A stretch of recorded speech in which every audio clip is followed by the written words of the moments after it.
예, 화요일 묵상의 시간입니다. 성경은 종교적 사상에 대한 이야기가 아니라 하나님의 역사에 대한 이야기다. 성경은 종교적 사상에 대한 이야기가 아니라 하나님의 역사에 대한 이야기다. 자, 이런 제목으로 또 오늘 묵상 시작하겠습니다. 저저 우리는 하나님께서 영이시지만 육체를 입은 영적인 존재인 사람들에게 스스로를 계시하여 주시는 그런 분이셔서, 그래서 우리 인간들이 하나님을 알 수 있게 하시는 그런 계시의 중요성을 생각해 왔습니다.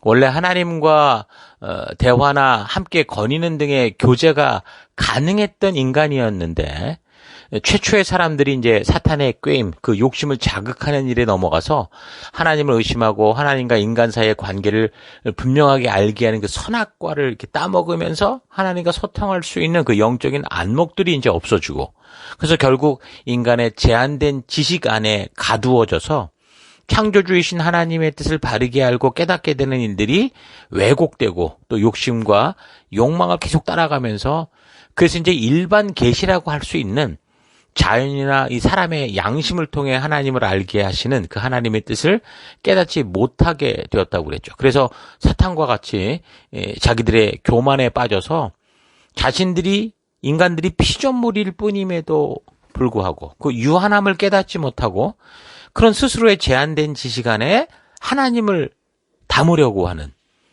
그래서 오히려 그냥 인간이 신을 만들어낸 것처럼 그렇게 말하는 그런 사회, 그런 이 삶을 살아오고 있다는 겁니다.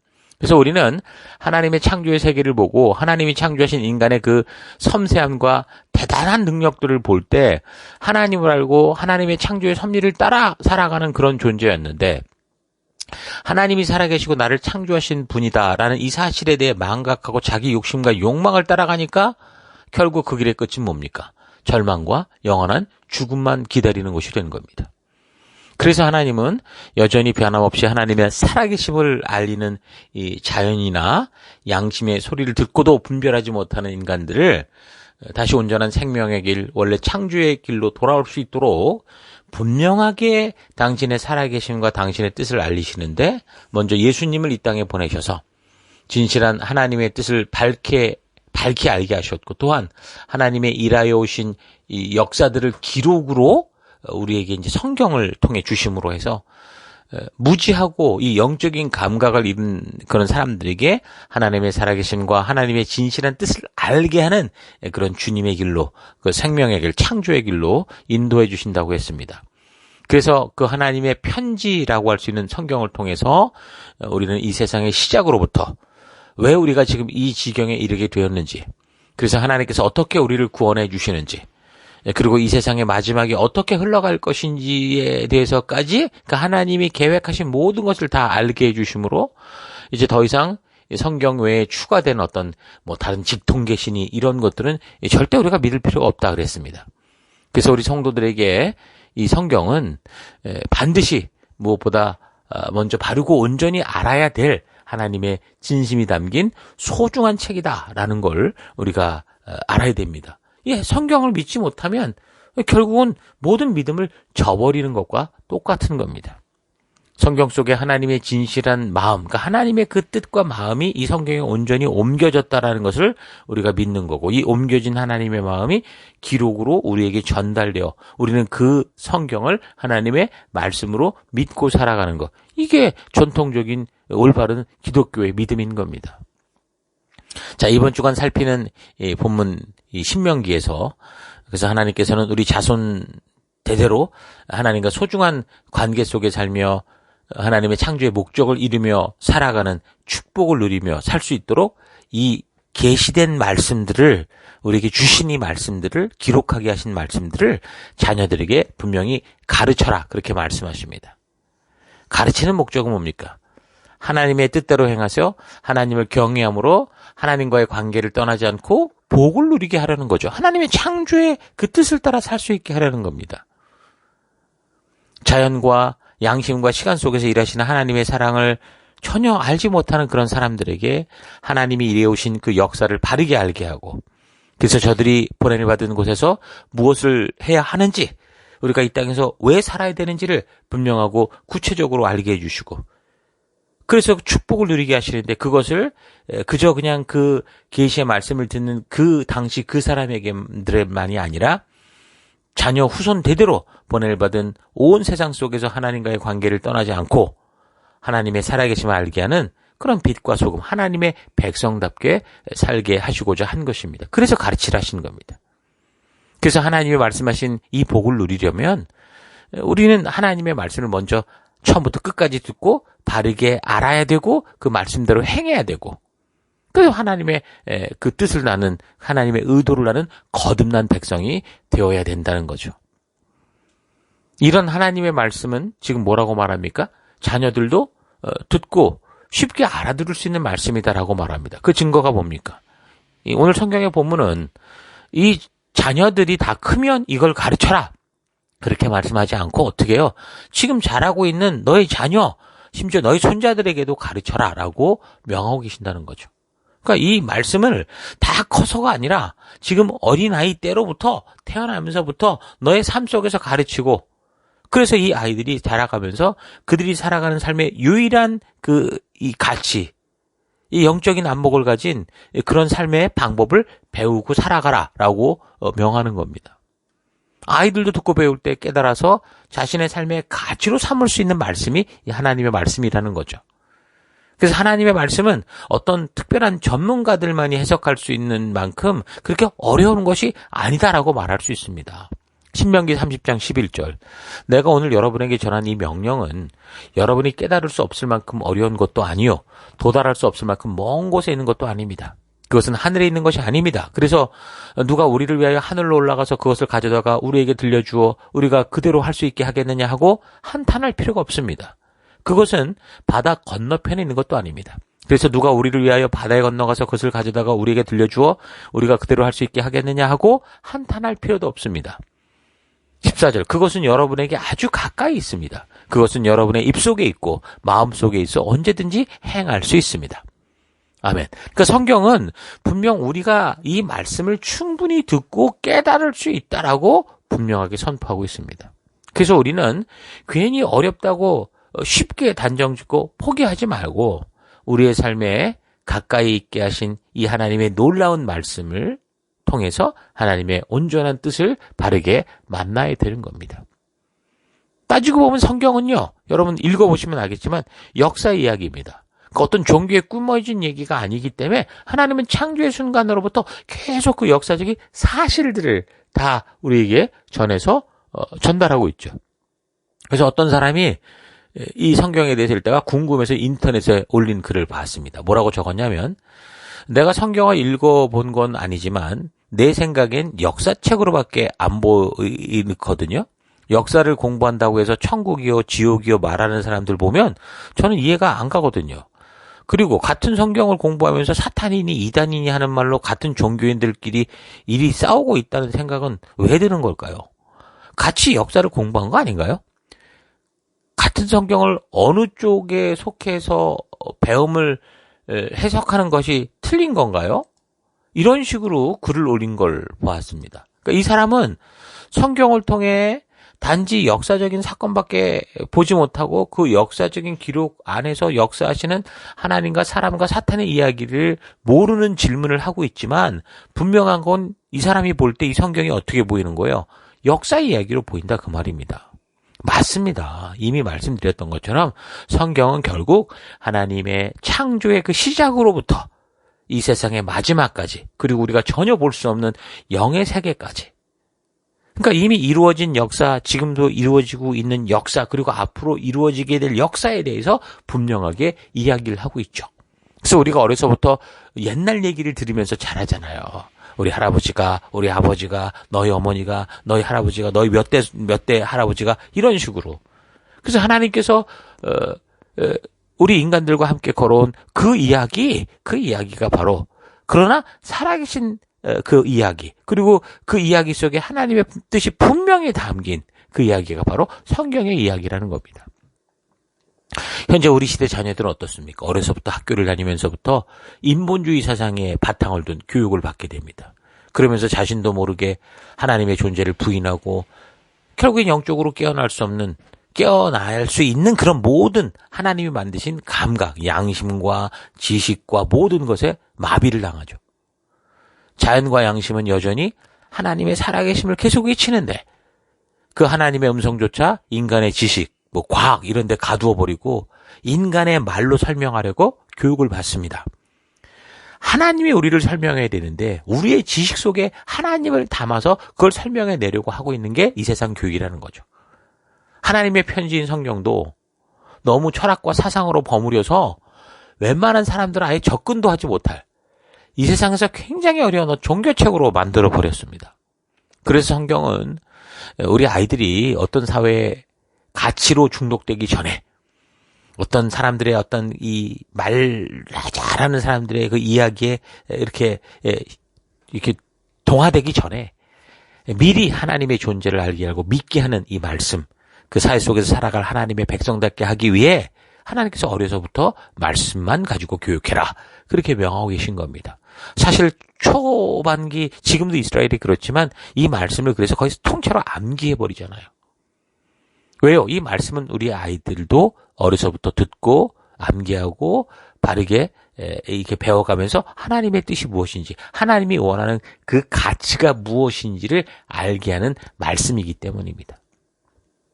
우리와 우리의 자녀들은 그래서 이 성경을 통해 하나님께서 어떤 계획을 갖고 어떤 작정을 해가시고 어떤 길을 가기 원하시는가라는 것을 알게 되는 거죠. 성경은 하나님이란 누구인가를 설명하고 있는 게 아닙니다. 그런 책이 아니에요. 우리의 창조주신 하나님께서 당신이 누군가를 증명하라고 만든 책이 아니라고요. 그래서 하나님께서는 당신의 뜻이 있었고 그렇게 행하신 그 일들을 처음부터 계획하시고 행하시는 일들을 그대로 적어가는 그런 역사의 기록입니다. 그래서 하나님은 언제부터 계셨는가는 그런 구체적인 답변들이 없어요. 사람들은 굉장히 궁금해하는데 그런 거에 대한 얘기를 하질 않아요.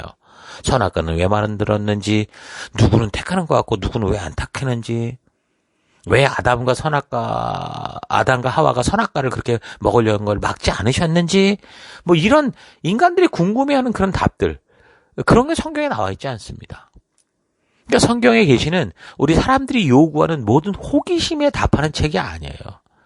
하나님이 당신이 창조하신 당신의 그 일을 그냥 그대로 보여주고 있는 거예요.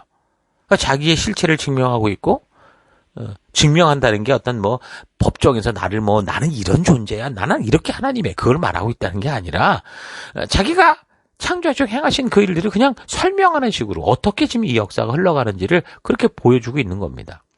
그래서 성경은 사상에 대한 얘기가 아니고 종교나 철학에 대한 얘기가 아니라 하나님의 역사에 대한 그 역사 이야기가 다 주를 이루고 있는 겁니다. 성경의 역사라는 것은 역사적인 사건을 기록했다라는 뜻이 아니라 어떤 일이 창조주 하나님이 계획하신 목적을 두고 목표를 향해 진행하고 있다라는 것을 보여주는 거죠. 물론 성경에는 역사서만이 아니라 다른 종류의 글도 있습니다.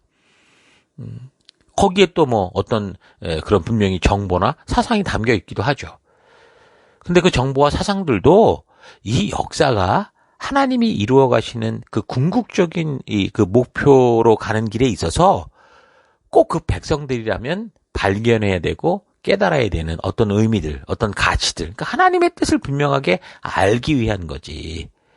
역사서가 아닌 아닌 것처럼 보이는 어떤 책들도 결국에 그 안에 보면 그런 하나님의 역사가 담겨 있다라는 거예요.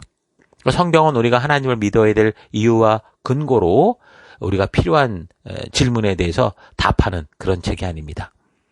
난 이러면 믿겠다 하는 것에 대한 그런 답이 없어요.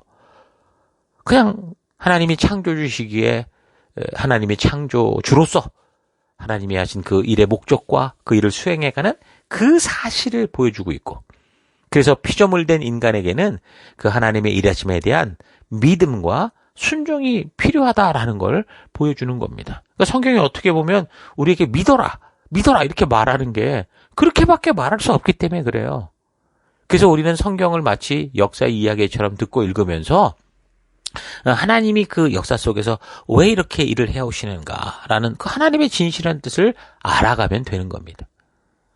근데 지금까지 우리는 이 성경의 말씀이라는 것이 어때요? 평생을 두고도 다 알 수 없는 신묘막측하고 심오한 어떤 거다 이렇게 생각을 해왔죠.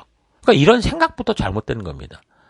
이 성경을 그렇게 어렵다고 생각하고 그 평생 배우기만 하면 그럼 언제 그 말씀대로 순종해서 하나님이 준비하신 그 축복을 누리고 또 어떻게 우리가 이 어둠 속에 빛과 소금이 돼서 하나님의 살아계심을 증거하는 그런 증인으로 살아갈 수 있겠습니까? 그래서 하나님은 하나님의 말씀을 그 어릴 때부터 그 가정 속에서 자녀들에게 가르치고 또 배우도록 그렇게 말씀하시는 겁니다. 그 말씀의 가치로 무장되게 하시는 겁니다. 그러니까 이 말씀은 그렇게 어린아이라도 들으면서 이해가 되고 외우면서 하나님의 뜻을 알게 되고 그래서 성인들보다 더 단순하게 믿고 어떻게 해야 되는지를 생각하게 하는 아이들이 더 믿음대로 살아가게 하는 쉽고 분명한 하나님의 말씀이 바로 이 성경인 거죠.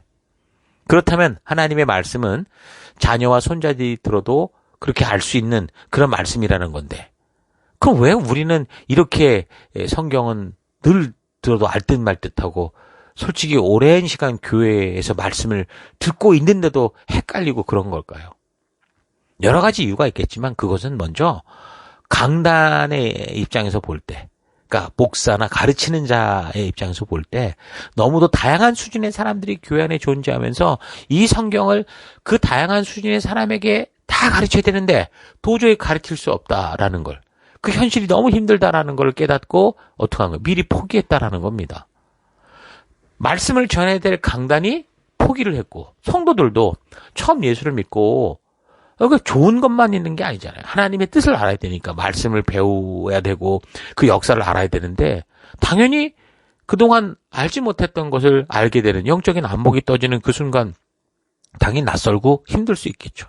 그런데 그 낯서는 것을 어렵다, 힘들다 이렇게 단정해버리고 그래서 이 말씀을 처음부터 끝까지 듣고 배우고자 하지 않고 결국 또 포기해버린 거예요. 그리고 심지어는 나중에 이 성경을 아예 덮어놓고 믿겠다. 나는 당신을 믿겠다. 나는 목사를 믿겠다. 제사장을 믿겠다. 이렇게 하면서 하나님이 말씀하신 그 말씀을 덮어놓고 믿겠다고 했기 때문에 우리가 지금까지 이렇게 교회 속에 오래 있는 것 같은데도 뭔가를 모르는 것 같고 아는데 아는 건지 모르겠고 그런 모습이 된 거죠. 미신이라는 게 다른 게 아니라 그렇게 성경을 덮어놓고 믿는 게 미신입니다.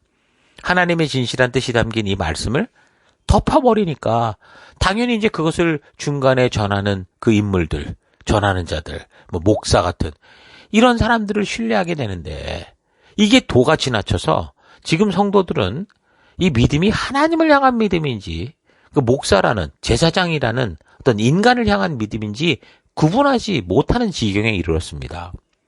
그래서 목사들이 강단에서 성경대로 가르치지 않아도 그저 그냥 성도들과 관계 잘하고 말 잘하고 사람들의 감정 잘 채워주고 그 필요를 잘 채워주는 그런 목사들의 그런 주변머리 그런 이 어떤 말 주변에 만족하고 그렇게 살아가고 있는 거죠. 하나님께서 성경을 통해 말씀하는 진정한 성도로서의 본질, 창조의 목적 이런 건 평생 관심 없이 그저 자기 생각을 전하는 목사, 나에게 필요한 말을 해주는 목사를 믿고 살아가는 그런 식이 됐다라는 겁니다. 그래서 그런 사람들이 더 이단에 잘 빠져가는 거예요.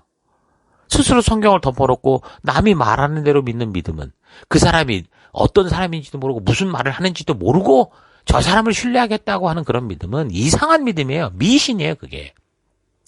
성경에 말씀하는 말씀을 근거로 한 하나님을 바르게 믿는 온전한 믿음이 아닙니다. 여러분 믿음이라는 건 사실 누구에게는 다 있거든요. 미신을 믿든 하나님을 믿든 심지어 나는 아무것도 없다, 신은 없다라고 믿든 다 믿어요. 누군가는 무엇인가를 다 믿고 살아갑니다.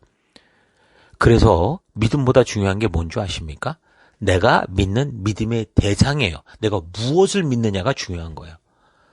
성경이 바로 그 믿음의 대상, 하나님에 대해서 우리에게 그렇게 분명하게 보여 계시하여 알게 해주고 있는 거거든요. 그런데 그 성경을 읽고 보고 깊이 생각하지 않고 덮어놓은 채 단지 전달자에 불과한 그런 매개체들, 그 인간들의 말만 믿으니까 결국 목사들에게 발등 찍히고 제사장들에게 발등 찍히는 일이 생기는 겁니다. 오늘날 신문 매체를 통해서 수시로 보도되고 있는 오늘 교회 현실들을 보십시오. 현 사회의 문제들을. 교회와 성도, 목사에 대한 사회적 신뢰가 바닥을 치고 있습니다. 그런데 이런 문제는 강단과 목사, 그리고 성도들까지 총체적으로 이 잘못된 삶을 살아간 결과지 뭐 누구 하나 잘못했다 이렇게 말할 수가 없을 정도죠. 하나님의 말씀만을 바르고 빠르게 성도들에게 알리겠다는 목회자들의 의지도 약해지고 포기되어지고, 또한 성도들도 자신들이 듣고 싶고 먹고 싶은 것만을 요구하면서 성경은 펴지도 않고 읽지도 않고 덮어놓고 믿습니다만 반복을 했기 때문에 오늘날 우리 사회 문화 속에서 발생하는 교회와 성도에 대한 불신과 실망은, 이런 정말 처참한 이 현실은 너무 당연한 결과인 거죠. 목사들이 강단에서 바르게 성경을 가르치지 않으니까 신천지니 구원파니 같은 이런 이단들이 교회를 혼란하게 하고 성경의 말씀을 뒤꼬아가지고서 자기들이 원하는 대로 거기에 지가 하나님인 것처럼 등장을 하고, 또한 성도들도 땀 흘리며 말씀을 이 역사를 통해 바르게 알고자 하는 것을 포기하니까 이제는 뭔가 자꾸 빠른 방법, 쉬운 방법을 찾죠. 그러니까 직통계시를 찾고 신비한 현상이 나타나면 거기에 다 치우치고, 그러니까 영적인 체질이 완전히 당뇨병 체질로 바뀐 겁니다. 당뇨의 무서움이 뭡니까? 합병증이잖아요. 그러니까 체질이 그렇게 돼버린 거예요. 그러니까 목사들이 강단에서 바르게 성경을 가르치지 않으니까 신천지니 구원파니 같은 이단들이 오히려 성경을 가지고 하나님의 진실한 뜻을 왜곡시켜서, 그러니까 성경의 가치로 아직 무장되지, 성경의 역사로 바르게 무장되지 못한 성도들을 혼란하게 하고 다 지옥으로 끌고 가고 자기들 돈벌이하는 그런 용도로 사용하는 거죠. 성도들도 교회로 모일 때 땀 흘리며 말씀을 바르게 알고자 하는 것을 포기하고 늘 재미와 쉬운 길만 찾으니까, 그러니까 자기들의 관심을 자꾸 자극하는 그런 자극적인 것에만 자꾸 치우치게 되고, 그러니까 교회에서 이 목사들은 양복 입은 무당 같은 그런 짓을 하는 거예요. 분명히 하나님의 계시는 완성됐고 그런 직통계시니 뭐 이런 예언이니 이런 건 없다고 했는데 그 사람 세워놓고 뭐 기도해 준다고 하면서 결국 무당 같은 짓을 하는 거예요. 미아리 점쟁이 같은 그 짓을 하는 거예요. 그게 뭡니까 도대체? 말씀을 통해 하나님은 분명히 우리에게 말씀을 하는데 그 말씀이 바로 예언이고 그 말씀이 바로 계시인데, 근데 그거 덮어놓고 눈 감고 손 얹고 양복 입은 무당 같은 짓을 하고 또 성도들은 거기에 쉽게 다 빠져드는 그런 체질. 그래서 한국교회가 달라지기 위해서는 성도들이 목회자를 졸라서라도 다른 게 아니라 이 성경 66권을 온전히 알고 싶다고 끊임없이 바른 요구를 해야 되고, 또한 목사들은 그런 하나님 앞에서 하나님을 먼저 경외하고 그런 성도들을 두려워하면서 강단에서 다른 소리 하지 말고 오직 하나님이 이루어신 그 역사와 그 역사를 통해 우리에게 보여주신 하나님의 그 뜻, 하나님의 그 일만을 바르고 빠르게 알리기 위해 정말 땀을 흘려야 됩니다. 서로 성경에 담긴 하나님의 역사를 바르게 배우고 또 바르게 가르치는 것이 정말 얼마나 정말 중요한 건가, 이 시대 우리의 얼마나 소중한 사명인가라는 것을 여러분 잊지 말기 바랍니다. 자, 오늘 하루 나는 이 하나님의 진심이 담긴 성경을 통해서 내가 이 땅을 살아가는 피조물로서 행하여 나아갈 바를 바르게 만나고 있는지, 아니면 내가 알고 싶은 하나님에 대한 정보를 찾고 축복의 어떤 방법을 찾고 하나님을 이용하는 하나님의 힘을 이용하는 그런 방법만을 찾고 있지는 않은지 좀 잘 생각해 봤으면 좋겠습니다. 하나님은 성경을 통해 하나님께서 창조주이시며 그래서 우리를 창조하신 목적을 따라 우리에게 약속하신 대로 일해 가시는 분임을 분명하게 알게 하십니다. 그 증거가 성경은 하나님의 살아계심을 변증하는 무슨 자료집이나 하나님이 자신을 증명하기 위해 수많은 변명들을 말하고 있는 그런 책이 아니라, 그냥 하나님께서 창조하신 시간 속에서 당신이 창조한 인간들이 당신의 뜻을 어기고 다른 길로 간다고 해도 하나님은 변함없이 당신이 우리에게 알리시고 말씀하신 대로 그 뜻대로 행하시는 그 역사를 감추임 없이 보여주고 있는 거, 이게 바로 증거라는 겁니다. 확실한 증거라는 거죠. 그래서 하나님은 피조물된 인간들이 하나님의 창조의 목적을 바르게 알아서 진정으로 복된 삶, 번성하는 삶을 살게 하기 위해서 우리에게 기록된 말씀, 특별한 계시, 이 성경을 주신 겁니다. 그래서 성도는 반드시 성경을 바르게 살펴야 됩니다. 성경을 아이들도 이해할 수 있다고 해서 너무 쉽게 생각하고 우습게 봐서도 안 되지만, 그렇다고 너무 거룩하고 신묘막측하고 뭐 엄청난 비밀이 있어 평생 들어도 잘 모르는 심오한 철학과 사상과 어떤 종교의 핵심이 있는, 그렇게 생각해서도 안 됩니다. 고린도전서 1장 18절, 십자가의 도가 멸망하는 자들에게는 미련한 것이요 구원을 받는 우리에게는 하나님의 능력이라. 그러니까 하나님을 알지 못하는 이들에게는 이 성경이 종교의 경전으로도 써먹지 못할 도덕적, 윤리적으로도 저질 같은 책, 미련한 책으로 보이는 그런 책일지 몰라도, 여러분, 하나님의 백성된 은혜를 입은 사람들은 영원한 죽음의 땅에서 예수님으로 말미암아 구원을 얻어 홍해를 건넌 이 성도들은 이 하나님의 말씀이 우리로 하여금 복을 받고 번성하게 하는 하나님의 능력이라는 이 사실을 우리가 맛보아 알아야 됩니다. 하나님께서 여러분에게 이 성경을 통해 무슨 종교적 사상을 담은 게 아니라 하나님의 진심을 담아주신 이 성경을 통해 하나님의 생명이 담긴 이 간절한 외침을 여러분 들을 수 있기를 축원합니다. 성경에서 생명을 찾고 성경에서 영원한 하나님의 약속과 신실하심을 만나서 우리 하나님과 동행하는 그런 귀한 주의 백성들 되기를 주의 이름으로 축원합니다. 오늘 하루도 힘내십시오. 잠시 기도하겠습니다. 하나님께서는 성경을 통해 당신의 살아계심을 증명하려는 게 아니라 피조물 된 우리가 하나님의 창조의 목적대로 살아 축복된 삶을 살게 하려 하시는데, 우리는 이 성경을 통해 하나님의 존재를 증명하려고만 하고 하나님의 뜻은 알지 못한 채 그저 내가 원하는 것들만을 찾아왔던 것을 회개합니다. 우리에게 믿음을 요구하시는 것은 우리가 믿을 것에 대해 증명을 하지 않겠다는 것인데, 그래서 하나님을 향한 믿음을 가지고 나오라 하시는데 자꾸 증거를 대라고, 증명을 해보라는 식으로 마치 도마나 기드온처럼 살았던 삶을 회개합니다. 성경의 역사를 통해 하나님께서 어떤 목적을 가지고 우리를 창조하시고 일해 오시는지 바르고 온전하게 알아서 우리 하나님의 피조물다운, 빛과 소금다운 그런 어둠 속을 밝히는 믿음의 삶 살아가는 내가 되기 원합니다. 이 성경 속에 종교적 사상이 아니라 하나님의 마음이 담긴 건 잊지 않고 하나님의 말씀을 통해 오늘도 이 하나님의 마음을 만나는 귀한 하루로 인도하실 것을 감사드리고 예수님 이름으로 기도했습니다. 아멘.